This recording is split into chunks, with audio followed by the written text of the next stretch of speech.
Hi, I'm Dr. Elliot Adam from ElliotOracle.com. I'm also the author of the award-winning Fearless Tarot, How to Give a Positive Reading in Any Situation, and the upcoming Tarot in Love, Consulting the Cards in Matters of the Heart, which will be available for pre-order later this year.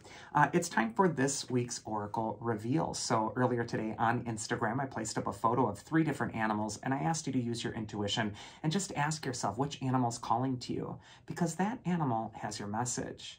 And the animals were the giraffe, the honeybee, and the dove. So if you're just joining me now, ask yourself which animal's calling to you, because that animal has your message.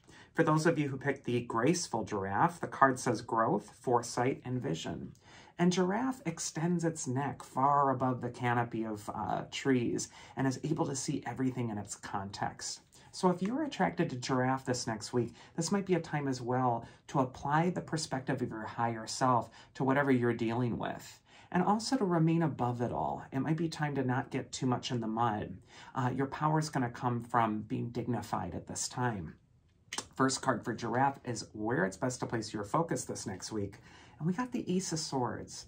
And the Ace of Swords is always focused on empowerment, taking your power back. It's an ace in the tarot, and aces always have to do with new beginnings. So this could be a time for you where you really want to create a new start by taking charge of the thing that maybe you're avoiding or afraid of changing. The Ace of Swords is saying that you are crackling with personal power, and that present power is available to you now to change the course of your destiny. And the question is, are you brave enough to actually take the reins and take the empowerment and be responsible for where your life is being led? This card is really telling you to take that ownership at this time. And also that crown on the card is just saying remain dignified and noble, much like the giraffe. Advice from your inner wisdom for the next week, if you pick the giraffe, is actually the 7 of Wands. And this card, again, is a card of taking a stand. You know, we got the Ace of Swords, which is dignified and taking charge of new conditions. And then here we got the 7 of Wands, where a figure is taking the high road. Much like the giraffe, he's on the mountaintop. He's looking down from above. And there are these nameless, faceless people that are trying to knock him off of his mountaintop here, but he is standing firm. And look at, he's wearing 2 different shoes, which means that he's walking the path of a nonconformist. So for giraffe, I feel like you're up against a little opposition this next week, and yet you want to maintain your dignity. You want to keep the high road, keep the high ground. That's really going to help you. And the mythic advice that you could have, or the mythic archetype that could give you advice that will help you with this, are the sirens. Now, the sirens are the mermaids in the myths who have beautiful voices, and they lure the sailors to the rocks.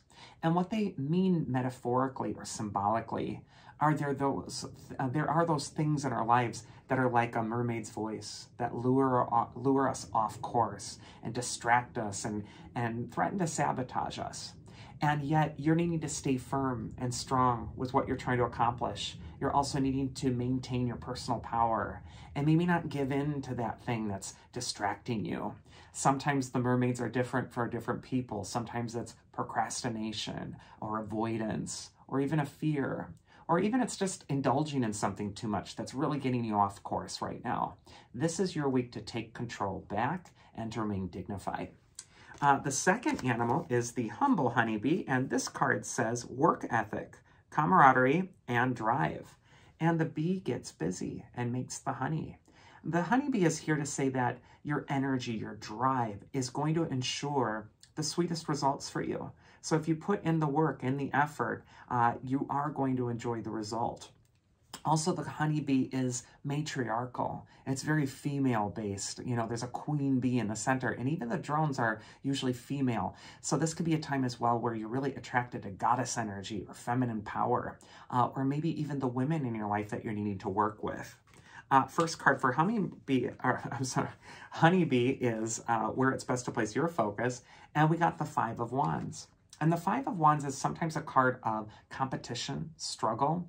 It might be a time for honeybee where you are about to get into the ring and there's a lot of competition. There might be a lot of different clamoring voices. One wants to do this, one wants to do that. And you're needing to keep your eyes on your own paper. I write about the Five of Wands in the Fearless Tarot book that sometimes this is a card of comparison game where it's like, well, look at what they're doing. Look at what they have. And what do I have? And what have I accomplished? And I need to prove something to everybody. And sometimes it's important that you're doing the work that's leading to the sweetest result because you love it, because it's about you and it's not about what someone else is doing or what they're accomplishing. So for Honeybee, I feel like there's a purpose, there's a work and a drive, but you're needing to be very selective about where you're putting that drive. The advice from your inner wisdom, if you pick the honeybee, is look at that, the Empress. And we were just talking about the matriarchal quality of the honeybee. The Empress is the goddess archetype. She is the ultimate female in the tarot. And she's a card of perspective as well. She also gets busy in her garden, and it slowly blooms with abundant results.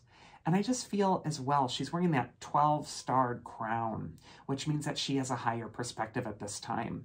And the shield by her throne, emblazoned with the symbol of Venus, the goddess of love, is saying to apply love to conflict, apply some sort of love or care to the thing that's causing the stress at this time. And watch how magically that energy changes. Love is really that counterbalance to that aggressive energy that's really going to bring that balance for you.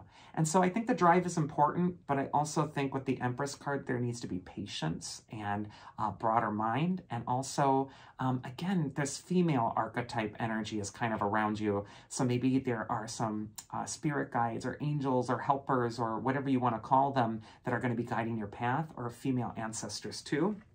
And the mythic archetype that's going to actually help you with the honeybee is Aries. How striking. He's got so much in common with that Five of Wands card, that conflict card.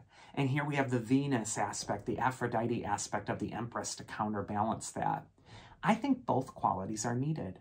I think you're needing the love and the light and blessing aspect and the compassion, but you're also needing the drive, the energy, and the focus. However, Aries is telling you to pick your battles. Maybe your battle isn't with somebody else or proving yourself to others, but instead the battle is to get yourself back on track and focus on the thing that's going to empower you. And then finally, we got the Delicate Dove, and this card says compassion, healing, and harmony. And doves are always symbols of peace. They're also symbols of spirit. And if you're attracted to dove, it could indicate that the other world, the spirit world, is somehow making itself known in your life this next week. First card for dove is where it's best to place your focus. And we got the Nine of Wands, which does show the figure. He's wearing a bandage on his head. He's been through a lot. For dove people this week, it's like you've been through the ringer and it's time to, lick your wounds and get back into shape. But this is also a card of resiliency, and it's saying that you took the heat. I feel like this is an important time for self-care, plugging into your spirit if you're attracted to dove, and maybe disengaging from some of the conflict that's going on outside of you that you don't have control of. In fact, this figure's built a fence with his 9 wands, which is indicating that he's creating a boundary. So for dove, it might be just time to kind of keep that boundary up and keep out any unwanted influences that are creating conflict or tension. The advice from your inner wisdom, if you pick the dove, there it is the Four of Swords. This is the card of peace. Also, look at that stained glass window. And above the minister or priest's head is the word pax in Latin, P-A-X, which means peace. So I feel like it's time for peace, for dove. Give peace a chance, take a break, and let peace be the answer. Maybe even let it be. I just think that this is going to be a really healing time if you tend to yourself and take care of calm. Whatever it is that can help you, take a breath, drop your shoulders. It's going to help you reassess the thing that you're really pushing for right now. And a calm mind, a clear mind is a powerful mind. So that will really be your best asset. And the mythic archetype that'll help you with that is actually Perseus. And in this deck, he's depicted riding Pegasus, the winged horse, like in the movie Clash of the Titans. But in mythology, he didn't ride Pegasus. He actually had borrowed the winged shoes of Mercury, the messenger god. But that air element with Perseus is still very prevalent. And there's a sense of ascendancy, looking at things from above, and also detachment. That's going to help you find out the best course of action and to face your fears. I just feel like you're going to be in a much better position for success if you're calm.